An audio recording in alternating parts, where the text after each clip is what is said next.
Gardeners found a 6-foot boa constrictor. Whoa, what are you doing, buddy? This is my Mexican West Coast rattlesnake. That's what I like to do. There we go. So I'm heading to Peoria to pick up a rattlesnake in a garage. There's another one. Yeah, there's a den in here.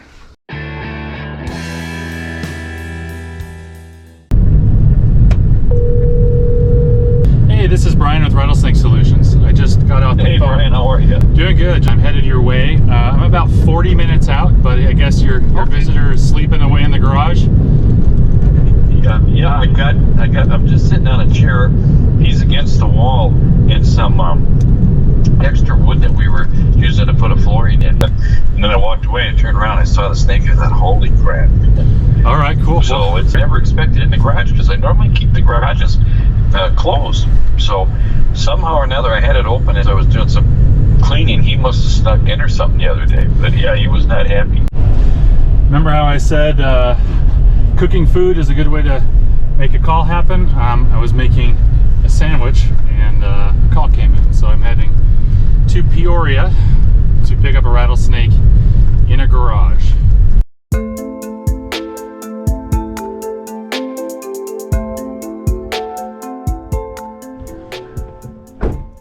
Hi, how are you doing? You're our only call of the day. Pardon me? Our only call of today. You got a little lizard friend there too? He's back in here somewhere. Okay.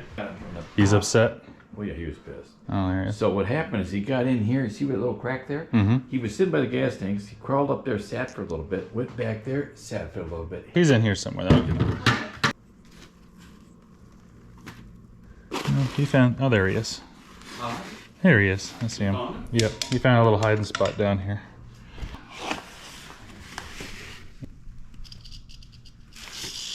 And sometimes there's more than one in here too, so those are things to watch for. Some of these are easier than others.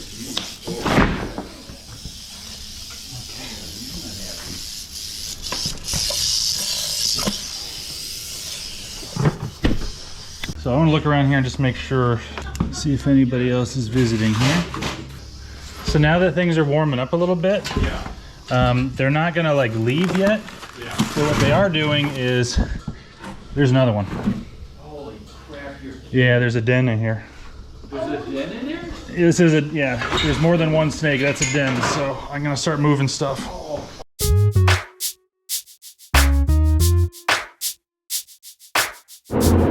Hi everybody. So I'm on my way to a call right now in Phoenix. I guess the gardeners found a 6-foot boa constrictor. That's what they said it is. So that would mean it's someone's pet. Someone's pet escaped, and that does happen. It's not uncommon. We do get a couple calls a year of boa constrictors. So let's see. We'll see what we got here. You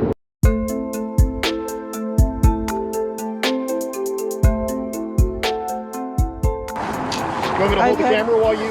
Whoa, what are you doing, buddy? Cold! It's cold this morning. If you find a hypodermic, don't touch it. Let me do it. He said something to eat at least. See, he's so pretty. He's cold. Oh, I know, he must be Oh, he's only crazy. 4 foot. I thought it was gonna be like a gopher snake. Yeah. No, I don't. Oh, no, I know the I'm difference afraid between of gopher most snakes. Oh, are you? King snakes I can handle. Corn snakes I can handle. Wow. I mean, I guess there's apartments Yeah, right there. probably escaped from over there. Maybe that's where he came from. We'll find him a good home. That's wonderful. Good, thank you. Yeah. Are you part of the herbological? We're Rattlesnake Solutions. Oh. An actual vendor for the city. Yeah. Yeah. He doesn't look too healthy. You noticed. I know. Would you say? If he's out here, he's having a hard time. Yeah, finding he's probably stuff to having eat, a little bit of a rough time. But he's shedding. Thankfully, so. it was warmer nights these last couple nights. Hopefully, yeah. he wasn't out here too. This coming too week, long. yeah. See if anybody was missing one, and the last time was December. Oh, really?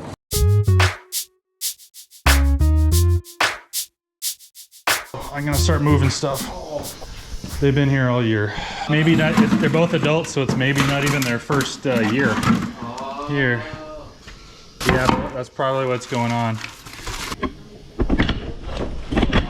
This one's still sleeping. Was it sleeping? Mm-hmm. Another adult. This is a female.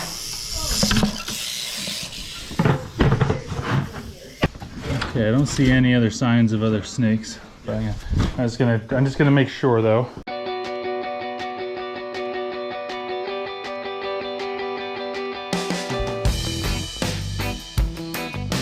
There he is too. These are areas that we get dens in a lot too, just because they're any little areas that get tucked away that don't get visited very often.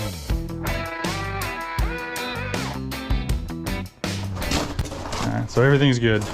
I love it when that happens. So we got the one, he thought it just crawled in there today, but that big female I pulled out of there too, that says that those snakes have been there for a while. I gotta go find a spot to release them. This area is kind of tough because there's just so much development, so many new homes going up. It's not gonna help the snakes at all for me to put them somewhere that's just gonna be bulldozed in 6 months. So, and check some property maps and make sure that none of these state plots are up for sale. All right, I found a spot. It's not going to be any homes for the foreseeable future. It's within the home range, and that big pile of rocks up there looks like a great place to spend the winter. So this actually looks like a pretty good situation right here. It's a rock outcrop with lots of access all around it. So I'm going to take these snakes out and let them go crawling up to there and kind of discover their own way in. One of these guys is not happy about the situation. Sweetie, she doesn't mean to. She's just scared. It's all right. Come on. Let's go on. Back into there.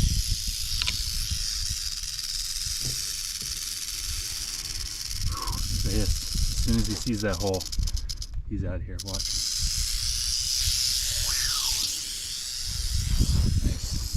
Next, lady.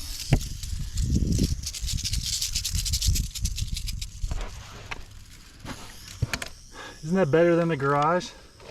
And now the homeowner knows there's a hole in the garage and they can get that fixed, and they won't see a snake either. Another rattlesnake in there again. So these are the type of outcomes that we like.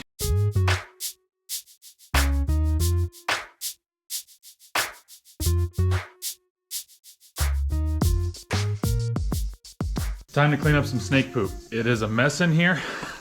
It happens. It's a working room. It's not a zoo, so things can get a little disorderly.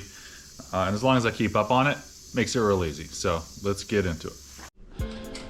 All right, gonna get right into it with this big snake. This is my Mexican West Coast rattlesnake. And he's not too cool about things usually. This is a big snake that we got as a tiny baby from somebody that surrendered it saying it was something else. And it's still growing. It's a striker typically. There we go, that's what I like to do. There we go. Oh, in the bucket. That snake is gonna get bigger too. That's a 15-gallon bucket, by the way. Some stuff here. Just doing some spot cleaning today. Nothing crazy. I just go in there and find anything that looks yucky. Looks like it pooped, little fragments of shed skin. And you can see I like to have a lot of different types of substrate in the enclosures. I might start getting out of that, but what I've noticed is that they like to sit on different surfaces at different times. It's also a thermoregulatory thing. In the wild, there's no one-size-fits-all type of sand or dirt, so why should there be in an enclosure? There is, of course, the recent trend of bioactive enclosures, which are totally fine as long as they're kept up and nice and clean, but sometimes they're not. Sometimes it just kind of works on this fantasy that the cage is going to clean itself if you put some isopods in there. And I have seen some pretty gnarly enclosures that people call bioactive when I don't know, it's like that Mitch Hedberg joke that when he sees a tag that says dry clean only, that means this shirt is dirty. I think about that sometimes when I see people talk about their bioactive enclosures. Okay, big guy, big girl, go back in there. There you go.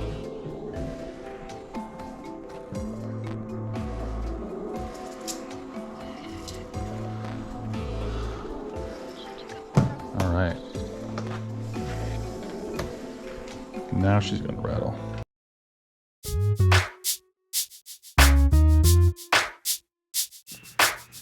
All right, so I took the ball python back to my house because since it's not a native snake, we can't release it. It is someone's pet that either got out or someone purposely just dropped off on the side of the road. So this is a ball python.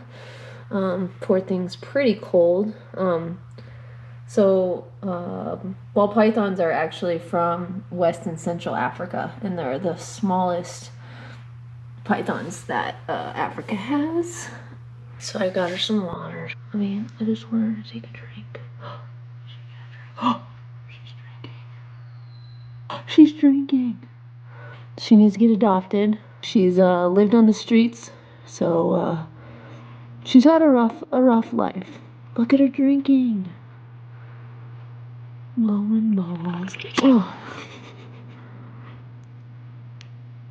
Hi. How you doing?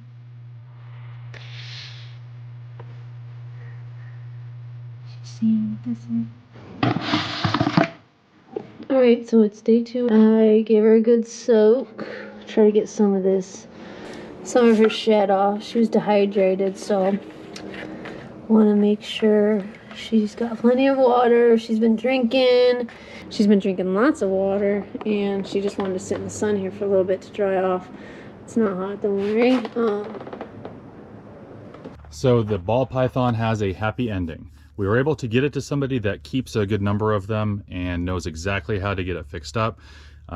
She named that ball python Hope, and she says that it's already doing better. Is visiting a vet next week and is responding really well to the treatments, and already from the photos that I've seen is looking much better. This is a really unfortunate situation that we end up having to handle more often than we'd like to.